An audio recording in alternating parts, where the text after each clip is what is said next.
I feel sticky. I think I need a shower after that. But not a blood shower.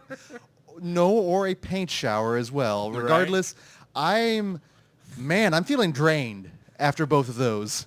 All my fluids are gone in some way or another. I think we need a refractory period. Yeah, we do. For this one. I think that's very appropriate. We need a Blake. So I'm hoping you all enjoyed both of our takes on modern vampirism. And we started things off with a film that we both experienced for the first time, The Shed. Yeah. Let's just open it up here. It was an interesting movie. I liked it. Okay, and this is a very rare occasion where, number one, it's a film we haven't seen. Right. And number two, we're not naturally gushing over it potentially. I will say I really enjoyed it. Yeah. I did not watch a trailer or anything in No, advance. I had no clue what was going on. I just saw the poster, and it looked like fucking E.T. Yes. And like I was thinking, it's going to be E.T. I'm waiting for like Amblin vampire shenanigans. No. Well, and even the way it started, it threw me off. Right. I was like, well, this is an interesting take. We're going into a heightened reality. Like, are we watching Aunt Martha? Because that that had a feel a little bit. Well, the first scene we see is in that forest primeval, and all of a sudden Peter comes out of nowhere. Shaman! Count Barlow himself. Right? I was shocked at that level of vampirism and With the cape and everything. And I'm thinking, okay, this is going to be old school vampire blood on the forest type thing. And the first thing we do is we see a kill and the vampire is dispatched. And it's not like when you don't know what's in the shed. I mean, it tells you right off the bat, this is a vampire. There's nothing ambiguous going on in this. No, this is an eating machine. Just the most perfect animal out. We're still in the midst of Shark Week, so I've just got sharks on the mind, Sharks on the brain, which in theory, I mean, vampires known to have shark. Remember in 30 Days a Night when they had the shark mouth and the shark face? Beyond the aversion to sunlight, aren't vampires just land sharks? Candygram. Candygram, boy. Reeling us back in to talk of the shed. So eyes. we start initially with this really weird heightened reality that it turns out is a dream sequence, which I'm kind of glad because the tonal whiplash that we got Of what happened in Fantasyland versus like the terribleness. Because you think like, okay, it's going to be lighthearted shenanigans, Leave It to Beaver-esque. Maybe a high school boner jam potentially. Very high school boner jam. Or even maybe Joe Dante land where you take Norman Rockwell and just throw vampire chaos in it. Certainly. But once the dream sequence is over and you see this is like real life and shit's ugly, yeah, it was weird. It was almost not jarring, but like here okay, so let's talk. Lay it out. Here's my beef with this movie. I want to come on record saying that I really enjoyed this movie. I thought it was a lot of fun, but I couldn't get a beat on it. Sure. You know, it just seemed like at the beginning you think it's going to be Boner Jam land. You know, and like, okay. Well, high school shenanigans with vampirism. I'm good with that. I'm 100% down with the high school shenanigans of the vampirism. That sounds great. But then it becomes a slice of life drama with like bullying and abusive grandparents. Oh, yeah. And the juvie backstory. It gets real. Yeah, it gets super real. And you're like, where's the fun shenanigans? I need some wackety schmackety. Yeah, I was waiting for wackety schmackety. And then when Dahmer's introduced, I'm like, hey, there's our yakety schmackety. Maybe not. But it is our friend Dahmer, and I'm not going to lie. My friend Dahmer. Well, yeah, you're welcome with that one in the trailer reel. But that constantly went through my head, and I didn't know if that was done purposely, because when you hear the word, because it's spelled D-O-M-M-E-R. But you hear the word Dahmer, you think someone's like Jeffrey Dahmer. And like, if you have a friend in shenanigan movies and they have a goofy name, they need to be goofy. Yeah. Like Boner in Growing Pains. Growing Pains? Who else? Evil Ed and Fright Evil Night. Ed and Fright Night. They have a name that's synonymous with shenanigans, then said friend should be the epitome of said shenanigans. He kind of was. He kind of was very Jeffrey Dahmeristic. Well, you mentioned before, even off mic when we talked about this, that you would have liked to have seen a little maybe role reversal potentially. I would have loved to see Dahmer as the main character, as the main focus, because like, do you think the actor itself or just the character? Actually, a little bit of both. Okay. Here's the thing. Again, I like this movie, but of course we wouldn't be a review type thing. Exactly. If we didn't like lay out what Be critical, but show your work. Right. I I think the main character, I wanted to follow along with his journey, but he's this very stoic, serious character in a world of madcapery, whether it be goofball shenanigans with the sheriff and the friend, or vampire shenanigans. But he's the serious part of it. He reminded me of Michael Pare in Streets of Fire, or the dad from Pet Sematary. All this madness and all this anarchy is going around him, and he's still so full of angst and anger where he's like, you know? It just doesn't really register. Right. And another thing, I understand that it's a horror movie and some dumb decisions should be made, but at some point in time, if you're trying to kill a vampire, don't put little holes in the top of the shed. Burn that fucker down. I wrote in my notes, I'm like, you just get a gas. Don't drill it. Burn. Don't drill it. Burn it. And so, Well, like, you're not trying to give him like a better airway or anything like that. You're not trying to no, you're not increase taking him to the circulation. vet. You're not taking him to the vet, and he needs air holes, you know? And then when there was holes, it reminded me of The Crate with Fluffy. Yeah. There was a lot of scenes where he was like, get closer to the thing. Just call him Billy, you know? There was... it was a good movie, but like there was a lot of things that I could see. Although I did enjoy like the bully at the beginning when he's like, hey, eat shit and die. Eat shit and live. Loved it. I was waiting for the grandpa to come out.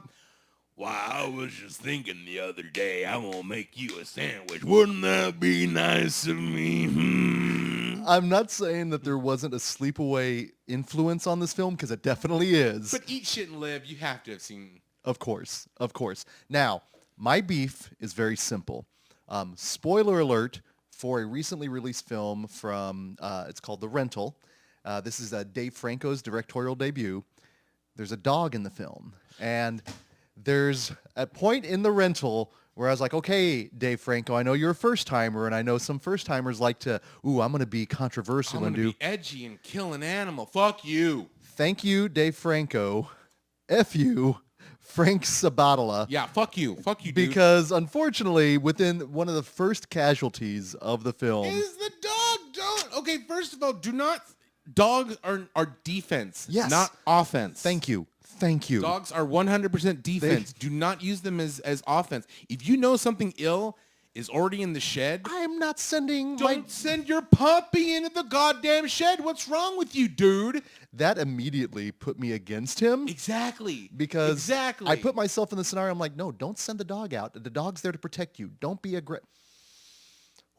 Woosah. Right? So, again, Woosah. that is a very easy way. Especially now. Oh. Last thing I wanted to see was some goddamn animal getting torn up. I'm like, I think I even texted you, fuck you in this movie, Greg. Like, when I get an angry text from one genius, and especially because I knew that was coming, but I got through it. I was like, okay, at least at this point, I'm rooting for that vampire to finally get his. comeuppance. Yes, and eventually it does come about, but it did turn me off a little bit. Yeah. And I think it's almost like It also... turned me off of that character. It turned me off of that guy. And like... And you want to go with it because it's his story, and he's going through some shit. Oh, I mean, like, absolutely. if this was any other movie, some of the dramas that he would... This would have been a CW movie. And, like, he is in a CW series because he is very dramatic, and he is dealing with a lot of shit and doing some very stupid things that teenagers would do.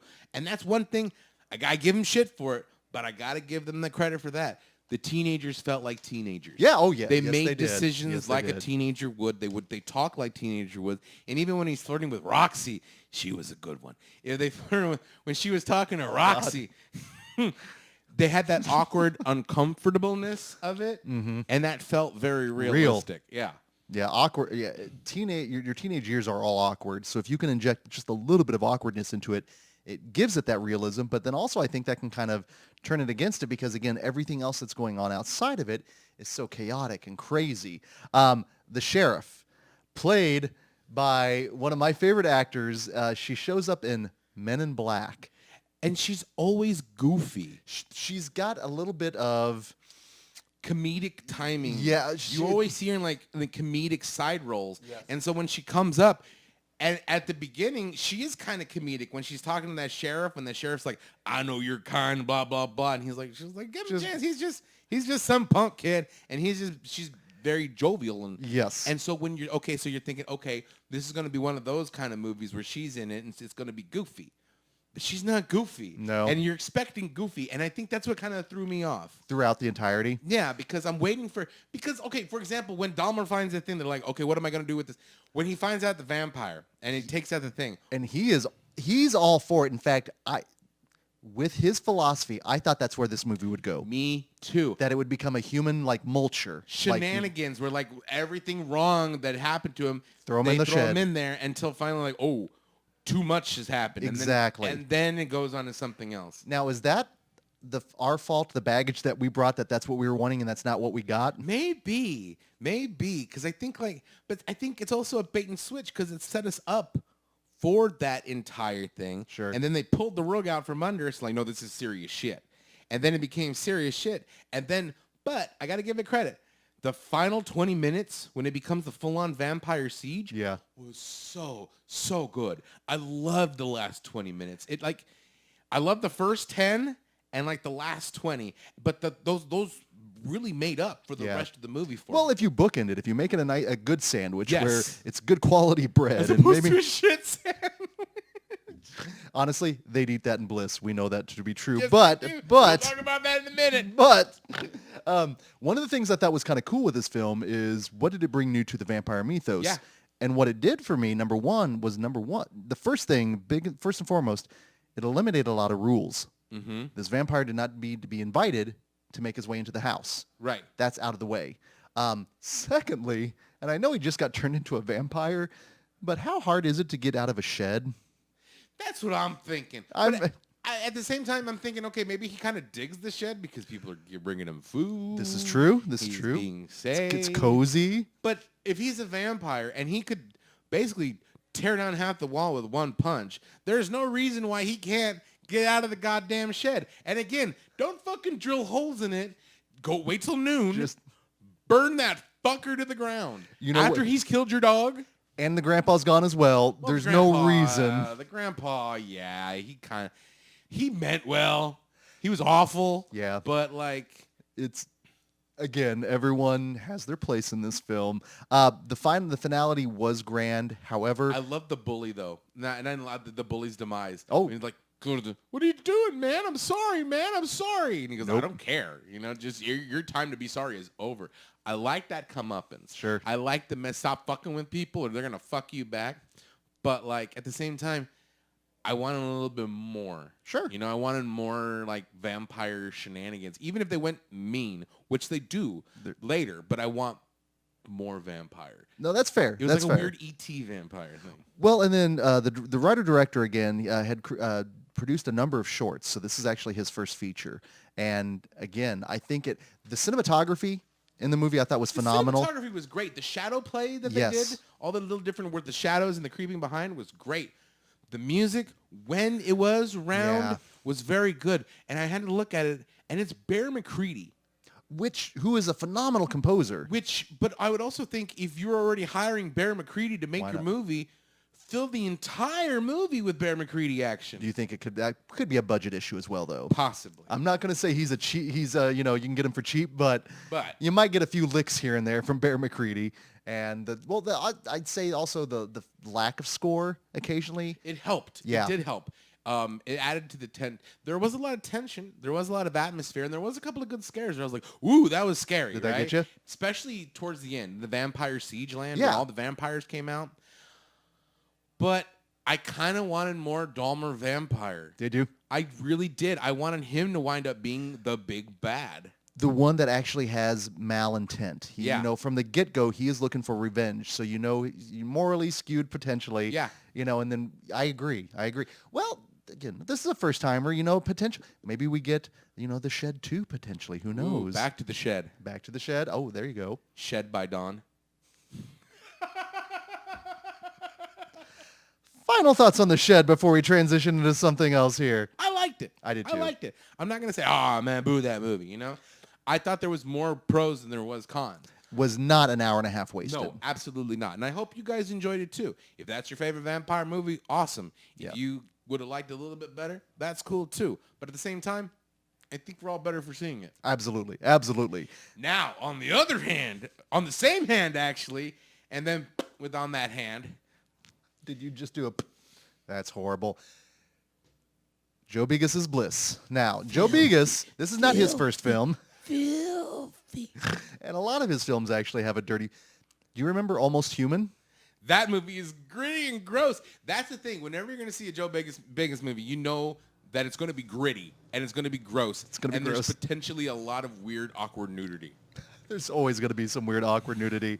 The Mind's Eye played wonderfully. I haven't seen that one, but I've seen that. It's his Scanners. Okay. VFW, obviously. We had a chance to see at Panic Fest. Very violent. Loved it. Loved every second of it. And I knew a little bit of Bliss that, number one... Is George Wendt in Mind's Eye?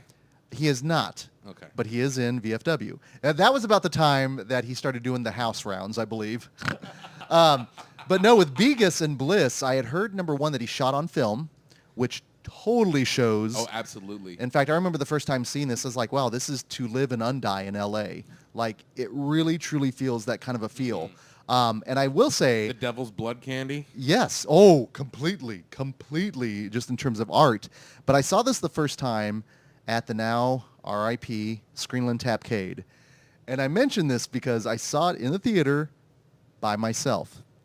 Now, for all of you that just enjoyed this, there are several moments where I kind of had my hands up and out of my hoodie just in case like someone came in and they're like, "You're visiting a prisoner, hands up, no touching." I didn't want to give the impression that in certain scenes that are sexy, that I was engaged in a little pocket pool.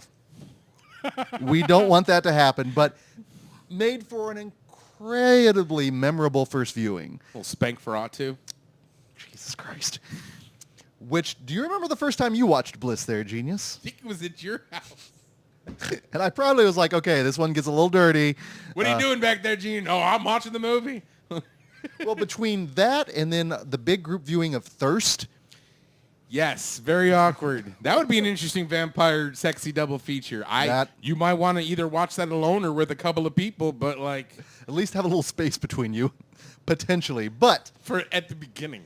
Bliss tells the story of a tortured artist who is being pushed for a commission a piece, someone that is, struggling with artistic block, and... If she doesn't get this done, her life is ruined. She's already about to get kicked out. She's already kicked a habit once, and she's back on the wagon again. Fell off the wagon, I should say. Like, her shit's in shambles. And I'm not going to lie, from my first viewing all the way to this one, I love this flick. I love Bliss. I love the movie. I love the atmosphere. I love the cinematography. I adore the music, which we'll get to. But I hate the people. I know I'm old. I know it has a thing with me being older and not being a partier and not being someone that's going to push the limit to, artistic extremities. But, man, I could not get behind any of the people because I'm like, make better decisions. Stop being just a wanker. Come on now. I was that person going to bar hop, dirty dive bars, back rooms, shit like that. And, like, at some point in time, even back then, I was like, this is gross. You know what I'm saying? It's like, I gotta stop getting this angst out of me, and I gotta, because you should only spend so much of your time in dirty bar bathrooms, just FYI. And the stuff that happens in dirty bar bathrooms in this movie. Vampire movie or not, the shit that happens in dirty bar bathrooms, I'm looking at you, Buzzard, it's not optimal. No. Not optimal. I think there are some transformations that go on in those kind of bathrooms. Bliss is not the word I would use. No, it is not. Bleach, probably, to clean whatever you're going to be dealing with. From the get-go, the score is what really cemented. And this is Steve Moore. Steve Moore's always good. Always good. And he's got a really good collaboration that he has been doing with Joe Begis because he scored The Mind's Eye. He scored VFW. So he's got a nice working relationship with him. But this is like Sith punk. Oh, this one. It's a lot of punk metal and harder. It's a lot harder than most Steve Moore stuff, but it works quite well. It's like peanut butter and jelly. It's once I heard that initial guitar lick that went through, And even go back to our few episodes ago with Nightmare Junkhead, we did a What's the Score where we listened to a bit of the Bliss score. And I love the synthy goodness with Steve Moore, but when I heard that guitar sound, on top of already that rich cinematography we're getting. And manic editing. Oh, yes. Like, you are on this trip with her. And when Dory is going through the trip, when she takes Bliss, and we almost get that like Spike Lee shot when it's that dolly shot when she's going through the bar and you can just see the effects, and it looks, I'm not going to lie, it made me go, should I try that maybe? I know, I kind of want to try Bliss. Right? But I don't know if I could deal with a mix between cocaine and MD. That's, that looks, black coke is not cool. I mean, like. Not Texas tea. This would be, Yeah, this is vampire tea? I guess so. Black Coke vampire tea.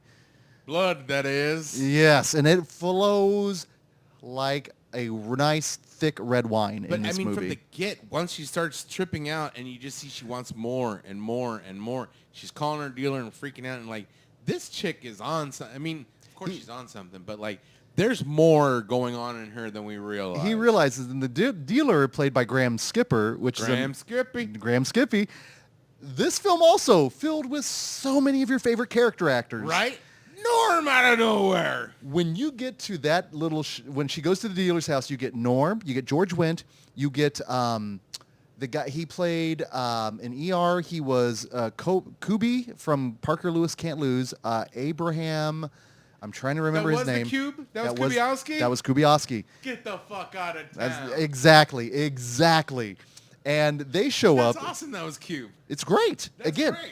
When you get when these little, like, when the younger directors are now killing your favorite character actors in their movies, kill all your darlings. It's wonderful, and the fact that these character actors are agreeing to be part of these films makes it even better. Yeah. Because I'm not going to say it gives it gravitas or anything like that, but I'm just like, oh shit, it's Norm. Oh shit, Norm just got his fingers bitten off. Oh, Norm's violently. Yes, Norm's going to be dead here in a minute, and the kills themselves in this movie, I think they're highlights, but I also don't think they overtake everything for the most part. They're kind of limited in many ways. There's not a lot of kills, but the kills there are very graphic and gory, and it's not even about the kills. It's about getting to the blood, kills.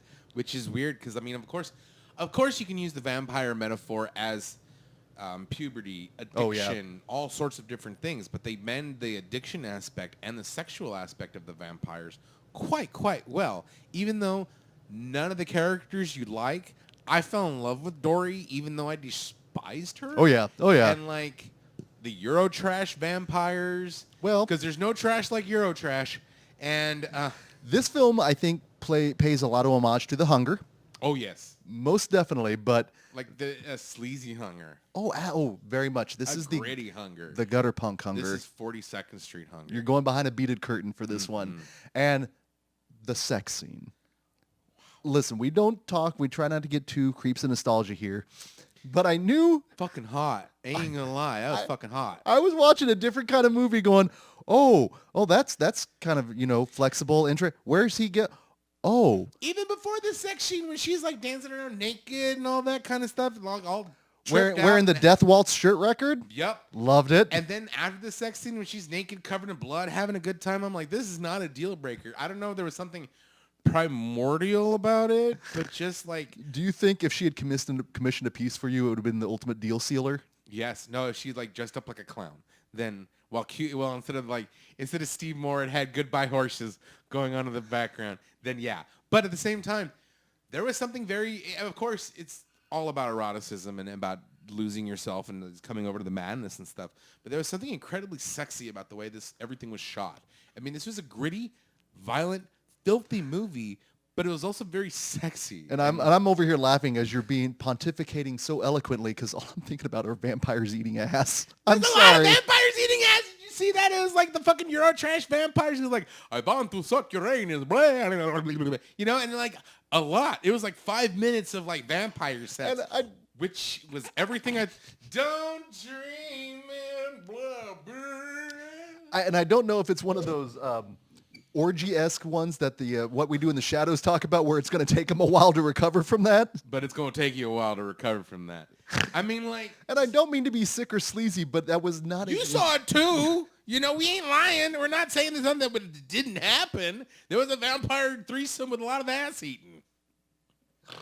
Oh, Lord. And also, a lot of driving in this movie as well. A lot of driving. If not drinking blood, eating ass, or doing drugs, they're driving. Which... In a deleted scene, they might have done all three at the same time. Like snorting coke off the wheel while eating ass in the passenger seat. Like, I'm sorry, ladies and gentlemen. I know some of you don't necessarily make it this far into the discussion, but we got to talk about this. It's a major plot point, potentially. Right there in your face. Literally. Genius, don't just look at it. Eat it. Yeah. That's to say, Bigas, I think, enjoys a lot of films. I know you're hurting, my friend.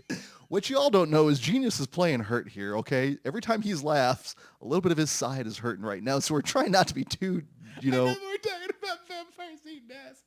Oh, well, the delicious pain. I know what vampirism's all about now. Would thou likes to eat deliciously? Ass. God, I'm so sorry. We're going off the rails. Way off the tangent. Okay, back to Bliss. Back to Bliss. Coked out vampires. That's what this movie is. It's coked out vampires. It's all about the artistic experience, the process of getting from the initial inspiration to the final product, but also the relationships that are created and killed throughout this process. And is it worth it ultimately? This almost feels, in a weird way, that it should be in the same world as Near Dark. I think Near Dark would play wonderfully with this because... They never really say the V word. She just says, you know what you are. Yeah. You know what's going on. They never really explain the rules of vampirism. They never, we know that there's more vampires because apparently the 2 Eurotrash are vampires. Oh, yeah. But we don't know who else is the one you need to meet Dante. Is he like the head vampire? There's this whole... And that's one thing that I liked and didn't like about this movie. The fact that, yes, it's focused on Dizzy. And oh yeah, that's her real name. We're sorry, we're all over the place. I think the name of the movie is Dizzy, right? Yeah. They're focused on Dizzy and her into becoming a vampire. Meanwhile, there's this whole bigger world out there of vampires. Now, I'm extremely curious about the whole bigger world of the underground LA vampires, and I would have liked to see a little bit more of that mythos of the vampires, but I think it would have detracted from the story. So it's kind of like mixed blessing on that one. I like the idea of it existing out there, but I don't know if I necessarily need to see more of it. Need to see it. It's kind of almost like with John Wick and that world that exists outside of the Continental and everything. I love the idea of it, but I love what's in my head more than what might end up on the screen. Right. So I'd rather let my imagination wander with that because this would play wonderfully as Near Dark, The Hunger, and Bliss because it takes all of those elements. And Joe Bigas is a fanboy. I know he is one of those that probably doesn't like, fan turned filmmaker, but you see it in all of it. Yeah. I mean, just with the grit of the movie. I mean, he could have made the movie on a regular stock, but he wanted to make it so gritty, like in the sleazy, like an Abel Ferrara movie. Yes. I think I saw somewhere where they said if Gaspar Noé and Abel Ferrara had a kid, that would be Bliss. I can totally see that. I can 100% see that. Yeah. I'm just glad it doesn't go as bad as some of other Gaspar Noé's movies, but... Gaspar Noé, literally, I passed out in this very building watching Climax. There was so much of that low-end thumb hitting me. Have you ever seen that? Mm-mm. It's intense. And Noé. But back in my club days in the late 90s. You would have been all over it. Shutting down the clubs. You would have been drinking the sangria, having a good time. Let me just say. Snorting the Bliss, just having a ball, eating ass. A lot went on in Genius's stand-up days. But no, That's why I had to stop that shit. No more bar bathrooms for me. Genius is, what do they say? He's severed his ties with that life. Yeah. We don't want to be dragged back in there. I'm unblissful now. Genius, you dip is so much a toe into... I can't do... Can you give me a little... No. Okay. might hurt the... You dip so much as a toe in this world again. Those asses will come out looking to be eaten. Everybody's going to be looking at eating some ass. So, oh my God, I am truly George sorry. He went out like... He was fine. He was fine. He knew what he was getting into with that one. He knew it. No, poor George. I mean, I'm talking about his character, Oh, not of him. course, no. As an actor, I'm glad to see him on. I'm glad to see him in movies. I Well- wasn't so glad to see his hand being ripped off. Although I loved that scene where she goes to town on him, because even her friends are shitty. All of her friends are shitty. Yeah. The one friend, the dealer. Oh, yeah. Was Oh, and then, awful. The roommate boyfriend. that just banged her and just left her. Hey, we got to leave in 15 minutes. 30 minutes later, he gets ready. And that's Jeremy Gardner from Almost Human. Yep. Yeah. Or Almost Midnight. No, shit. The recent monster movie that played... After Midnight. Thank you, After Midnight. Good After Lord. We're kind of right between the two of us. But our powders combined. We'll eat a lot of ass. But no, everybody in that movie was despicable and deplorable. All of her friends, and there was no redeeming characters, even her. Nope. But the gore was great. When he turned Oh. that dealer into a human Pez dispenser was marvelous. After tendonitis, Yes. the kills in this movie Are pretty next level. so gory and great and wonderful. And that's what kind of brings me back to the movie. Again, I can't stand the characters, but I do love the world that it exists in. Mm-hmm. I like from afar viewing it, so I'm not necessarily living with them, so to speak. Right. Because I would just be going, stop doing that. Make better choices, I'm you over know? here like, what's the matter, dude? Oh. Got a big old bib on. Oh, my Lord. It's ass eating time. It's got like a big old peach and like a fork and a knife. No, but Eating a peach for hours is different from doing that as well, so take your ass off. No, I liked also how this movie, it played into her madness because it starts off very slow. Certainly. Super slow, very calm, meditative, and then it starts getting a little bit more anxious and a little bit more frenetic and a little bit more chaotic and a little bit more bloody and a little bit more gritty and a little bit meanwhile her painting becomes more fruition, which I love. The paintings as creative process as a framing device. It was really where, cool. Like the farther you go into madness, the more your art comes up, like in Devil's Candy. But towards the end, you don't know which way is up with the camera because you're just washed in the sea of grit and grime and blood and drugs. Yet you're on this. You're trying to figure out which fucking way is up, and you want to know if you're on drugs yourself. And I like that. When a movie can give me something like that, I really, really dig. Like I said, we definitely need a refractory period after both of these films. You ain't lying, man. Given the nature of them. So You can only eat so much ass in one sitting. final thoughts on Bliss before we wrap things up here, genius. Not much. Got a little something up there. no. There you go. No, I hope Lunch was shitty. you all enjoyed a couple of modern takes on the vampire mythos, and that's the beauty of the vampire mythos is you can I loved always. how it ended, though. I really, really, really enjoyed that. little bit First of all, the painting was rad. Painting was kind of amazing. They need to have like an art gallery with famous paintings from horror movies. From horror movies? Like they'd have that, and they'd have that awesome painting from Devil's Candy, which you should fucking see if you haven't seen Great it. flick. But the fact that she's like, I'm done with my masterpiece. I don't want to live like this because I killed everybody. And she just lets the sun just explode her. And so good. Between the melting of the other vampires and the explosion of it, not just the vampire kills, but the vampire deaths. Everything about this was so wonderfully gory, grindhouseian. Oh, yes. Very 40-second sexy. It's just... it was a lot of great things that work well together, but you're ashamed to say that work well together. This is a safe place. Yes. You can admit You if can you admit you like grit and grime and assing and bloody showers and fucking revenge sheds. You can...